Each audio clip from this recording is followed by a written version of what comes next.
Okay, so Karin. Yeah. We're going to talk about some research. We're here to talk about real stuff here. It's none of this like, hey, theoretically the world might happen someday. We're going to need a real thing. But set context just for here, because I'm assuming there's a lot of non-marketers in the room. What is the job of the CMO at Major League Baseball? Yeah. First, I want to ask, how many baseball fans here? Yay, love you peoples. And I'm also talking to people who may not know enough about the wonderful game and get you guys to start thinking about maybe going to a game, watching a game. Because what this project was related to a marketing campaign or a series of things that we did. Yep. But just a little background and answer your question.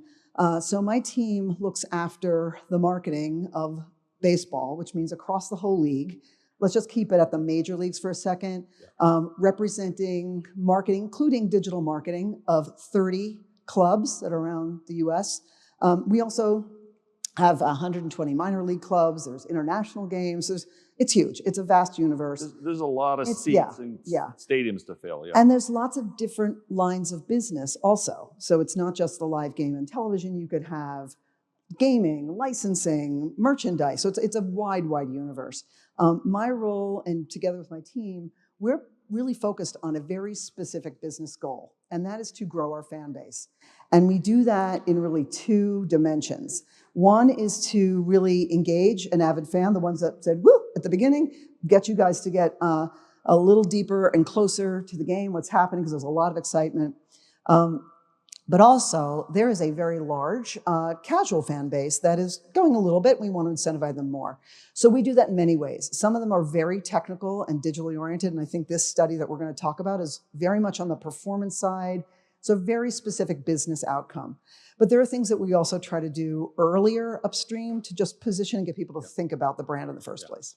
Yeah, and also, Joe, I don't know if this, everybody experiences the game, so as players on field, you kind of see, but there's also a lot of tech and innovation that goes on with Major League Baseball. Yeah, I've only been at the league 3 years, but there's a long history of streaming games on mobile devices well before the market made that a common thing. So there are our tech and product groups, our data area is very sophisticated, has been for many, many years. There's been inventions that the league and other departments outside of marketing have really brought forward. So there's definitely a thirst and a taste for trying new things, experimenting on stuff. So the culture there is good for what we're going to talk about today. Yeah, and the whole game continues to evolve and change and different. So it's much more than I think people realize. Well, last year in particular, people may not know this, but last year in particular, there were 3 rules on the field. I mean, there were more than 3, but 3 that were really the focus that many would have read about. One, larger bases. The base sizes increased by about 3 inches to make people steal bases, more action in the game. No shift in the outfield, which meant, again, more action. Mm-hmm. But then also something called a pitch timer so that the pitcher and the hitter had to go more quickly. I see some head nods, so some of you know. But that created more interest. And the marketing teams, and shout out to not just the marketing teams, my colleagues Barbara McHugh and Kevin Churko here, so thank you for being here, but also all the teams, marketing groups. We all got behind this idea of like, wow, we really want everyone to know about these new rules. We want to stimulate interest, and we actually did a lot more targeted marketing to get people to watch the games more, attend the games more. That was the precursor last year. Everyone was really sort of good muscle memory to start thinking about, let's get that performance metric higher. Okay, and the context here, because none of you would know who the MMA is, but I am an industry association. I'm here for the greater good. I'm a nonprofit.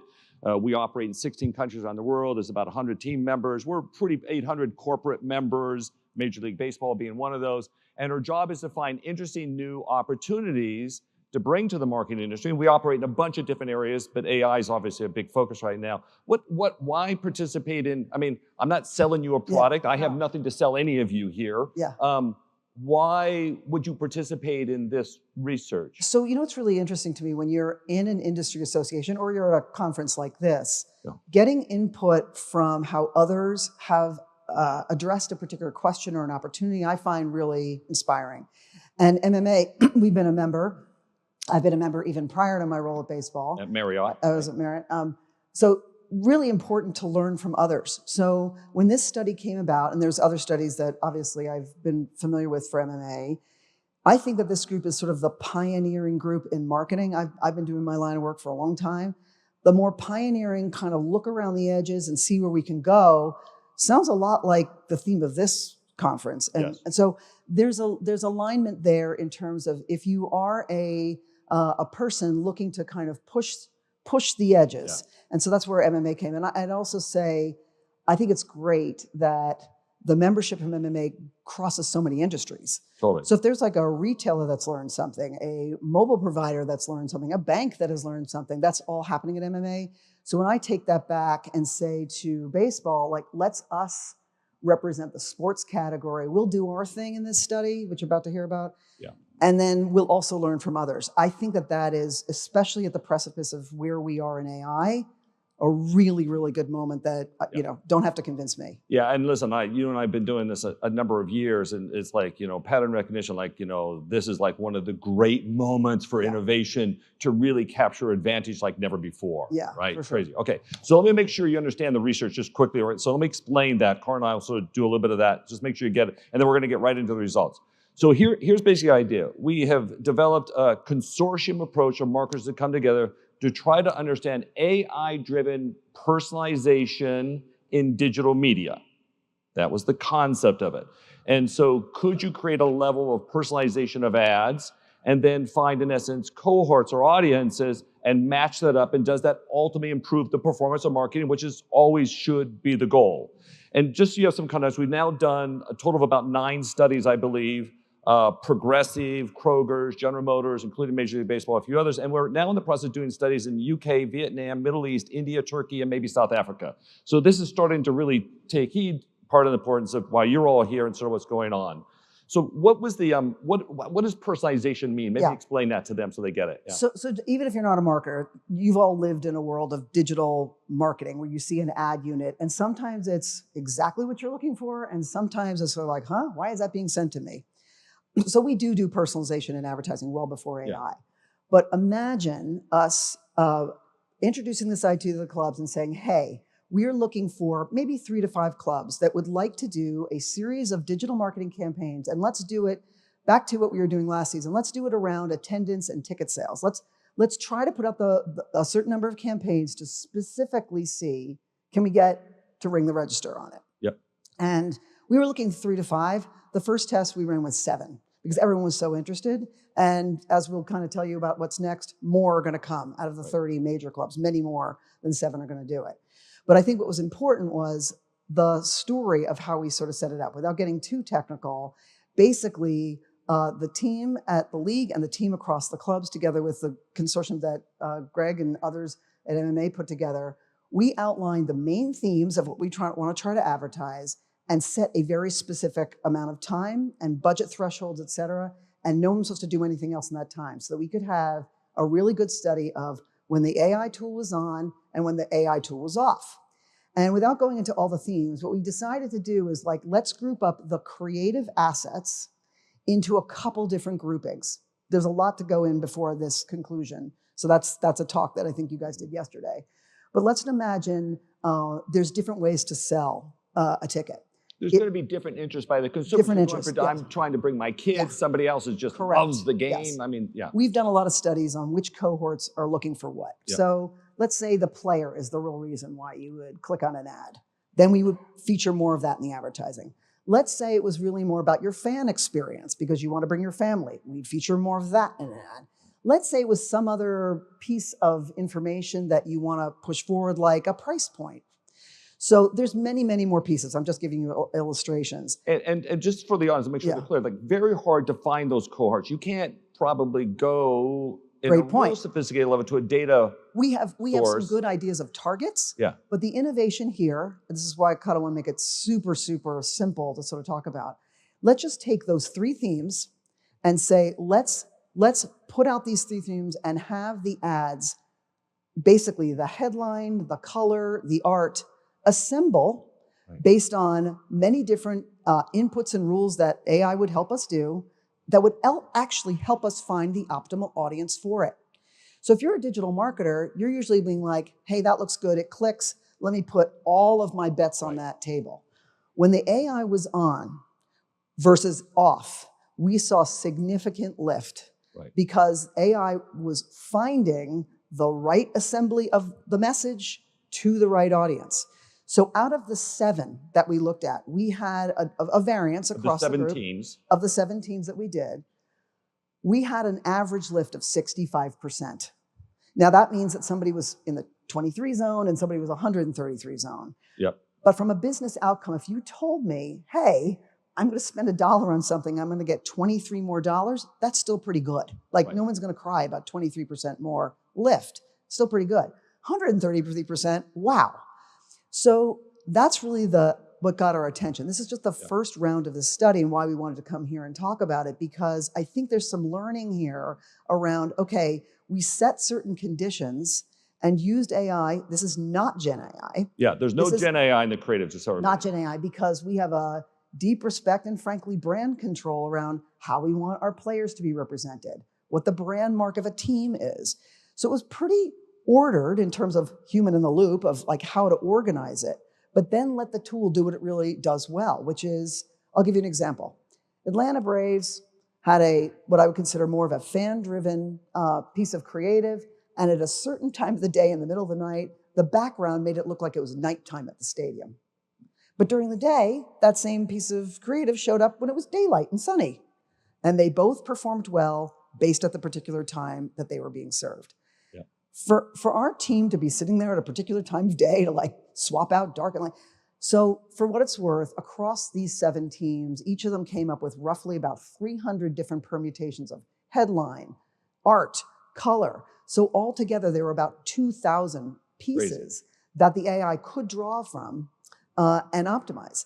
And so it's a new terrain for us. Of course, we've always been sort of doing dynamic creative, but this has a different dimension to it in the sense that it's not only finding the right compilation of message, but finding the right audience at the right time in a precise way that a human wasn't able to do as effectively. You never could do, right. And just for those who are technically inclined, so you understand, what's going on here is unsupervised learning using K-modes, clustering, and one-hot encoding. So a bunch of you will technically understand sort of what that means.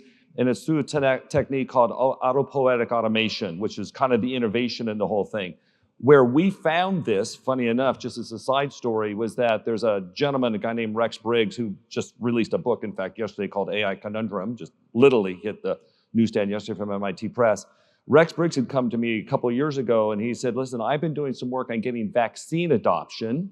And you can imagine how incredibly complicated it is to get vaccine adoption. And it really gets at this point, like individuals are making individual personal choices about that. And what was interesting about it too, it's health, so you can't really know who anybody is. You're not using databases, which is a little unusual because there's a big move to first party data. So that's what's going on, just for you to know. And we just really let unsupervised machine learning go and find these cohorts, configure them, find the combination of ads, figure it out, and like you said, over 2,000 ads. It's an incredible scale. I mean, I've not heard anybody try to take that on. And so we're learning still. I mean, so we've now, next set of teams are going to do this, and there's more things we want to do on top of that to learn even more. But I think it got our attention. And how do you compare the results of this to other marketing you've done? I mean, we both. So I think, one thing to really think about is if we were just spending more money, if we didn't have the AI tool on, then it would have cratered our return on ad spend, or made it more costly to get an order.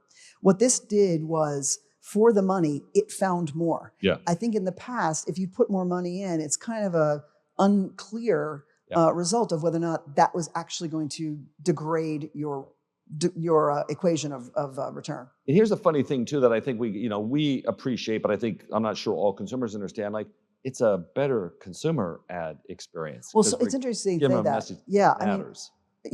Back to my initial point is the marketing goal is fan growth.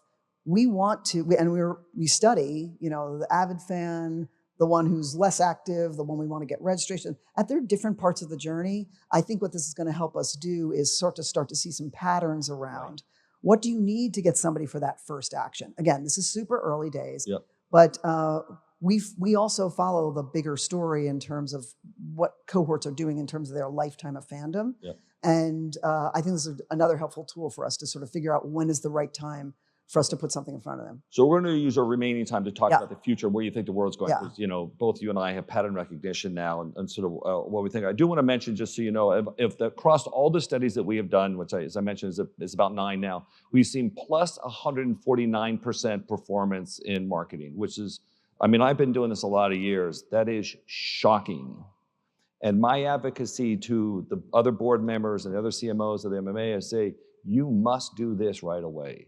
I have never seen opportunity, because remember, this advantage only lasts, here's what people kind of forget, like this advantage only lasts for as long as you're doing it and your competitors aren't. So go now and figure it out. And we've just started, what don't we know? What do we want to learn next? Like, what's some of the elements of things we still going to bring into there's so much studies? more to do. Obviously, we want to do it with more teams. We didn't really get into the granular learning, but one little story I'd share is we did see some things like on the cluster of ads that were around player, we saw that they tended to perform better when there was a player popping in the news. Like, let's say a player came off the injured list, and that was kind of in the zeitgeist. All of a sudden, it started to really perform. So being able to your point about being like on your toes and competitively ahead of the curve, really good insight there. Like, how can that work more? That's we want to try different things with audio and video and other connected TV. There's other things we want to try. We can take it into connected television. Yes, harder to do sort of response. Harder to do. So we're looking at all those things. I think the first thing first, though, back to the dynamic nature, which, by the way, baseball is a very dynamic game, so it kind of fits us culturally to some degree. I think it's important for us to keep learning. I can't underscore that enough. In fact, the next few to me are really critical. It's great to be sort of sharing, hey, this is great. We're not shouting victory because we have much more to learn. And based on what I'm learning from MMA, different companies have different experiences at different times of the year. Is that because the product is static, or is it because of how AI learns? Like, we don't know that. Our product is super dynamic. The season changes, the players change, the matchups change. Yeah. So we have to really learn. And so I think learning is really the most important thing. And patterns, we did an audio one for Progressive, and we actually found, typically you would test to find out that the female voice performed 20% better, you'd run it everywhere. What we actually did is use male-female voice and a whole bunch of permutation thing. And we found, here was interesting, while female voice was best overall, the male voice performed better along border states or senses, we don't know. We think it was patriarchal societies because it performed well in Utah too. So again, there's more learning there, and that gets into a bunch of complicated questions. But you never could have figured that out. And we also found out that after 10 o'clock at night, the male voice always performed better. Who would have known that? You couldn't have figured that kind of nuance out, nor could you have taken advantage of that opportunity to serve something that meant sort of more. Okay, so here, we got a little bit of time left. Let's talk a little bit about the future of marketing. Okay, so you and I, maybe this is our point. We don't always necessarily agree on this one. Okay, so what's going to change in marketing? What's the future? What do people need to focus on? Is it business as usual? So I'll end with future, but I'll say the thing that I think just broadly to focus on from this learning is, I can't underscore enough about how important a focus of a business outcome was to this. Yeah. There's so much opportunity in AI. There's so much potential, and it's incredible. But I think to have a tight business outcome in mind, that's thing one. Thing two, I would say, really important around collaboration. Collaboration at the league team, the club teams, MMA, Rex from Claritas. Was such an important collaboration, and everyone really getting prepared with really particular trade-offs and knowing what was expected for that period of time. The third, I would say, because I'm a marketer, we do care a lot about brand and our overall message. And for me, there isn't really a replicatable way other than a human in the loop to really judge. We had a campaign launch yesterday, which features a Oscar-nominated star. A couple months ago, we did one that was in Spanish language. There's some nuances of how we want the performance to come across. That's not necessarily something that's just put it in and see what it kind of comes out. We have a very intentional view. So a human in the loop, I think creatively is still important. I'd say the last thing, you and I talked a little bit about measurement as we're leading up to here, but my thing is measurement's just a big signal inside. The most important thing is the journey of learning. And that would be like my biggest takeaway is like have a learning attitude toward it so that it can beget the next thing. So when you ask about the future of marketing, it reminds me of other digital marketing innovations and things that I've worked on, and that what really worked there was learning and getting the pattern recognition to figure out how it could best serve your business outcome. Yeah, we've just started. And so my one shout out, and we'll leave you all here, is that if you are doing experiments in marketing, if you think you have an interesting idea and you'd like the MMA to consider forming another consortium around it, we are hot on the trail for new ideas and big ideas that can really transform marketing, because we think that's what's happening here. We couldn't be more excited, though. Yeah, MMA has been great to work with, and we really appreciate it. Oh, you're so kind. Karin, I can't thank you enough. Thanks, everybody. Appreciate it. Thank you.